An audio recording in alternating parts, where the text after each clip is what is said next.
you were a student at MIT, is that right? Was it a bus station or a train station? And was it North Station or South Station? It was South Station. It was the Chinatown bus, the Fenghua, which I think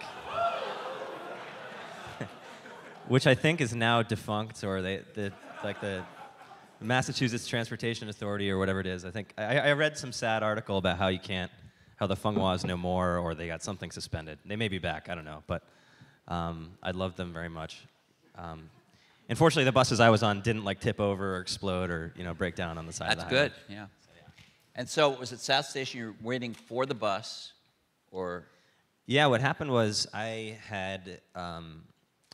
was working on my first company, actually, and I decided to take the bus because I figured, okay, I'd have 4.5 hours each way to get stuff done. And so I rush out the door from my apartment, get a cab to South Station, get on the bus and sit down and open up my laptop and have this feeling that like something had gone horribly wrong. And what had gone horribly wrong was I had, like, all of my company's stuff was on this little thumb drive. And I just remember I forgot to take it out of my computer before going out the door. And so I'm like, I was like, okay, well, so I guess I'm not gonna get any work done. And I was like, well, do I have any like Family Guy episodes I haven't seen yet?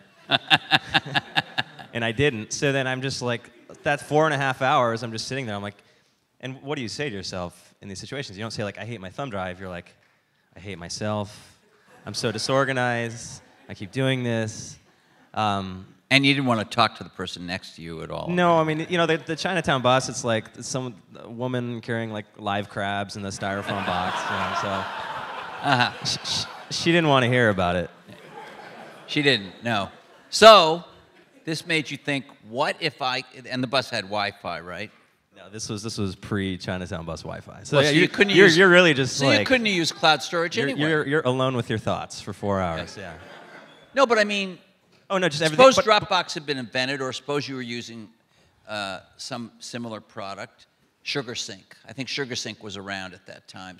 I don't know. They were working on it, but it didn't exist yet. There were all kinds of other products that were around then. But you couldn't have accessed them anyway because there wasn't connectivity on the bus. Well, that's the thing. Because Dropbox would just keep everything in sync, it doesn't matter. Because it would have been local, yeah. I would have had a copy of everything, and I just wouldn't have had to worry about it. And so I had the idea, and because this wasn't like the first time I had some kind of issue with this, right? And it wasn't just thumb drives. It was like emailing myself stuff and like backing up my computer, and I thought about the computing system we had at school, and you don't think on a Sunday afternoon like, oh, today would be a pretty good day to go back up my Athena workstation, right?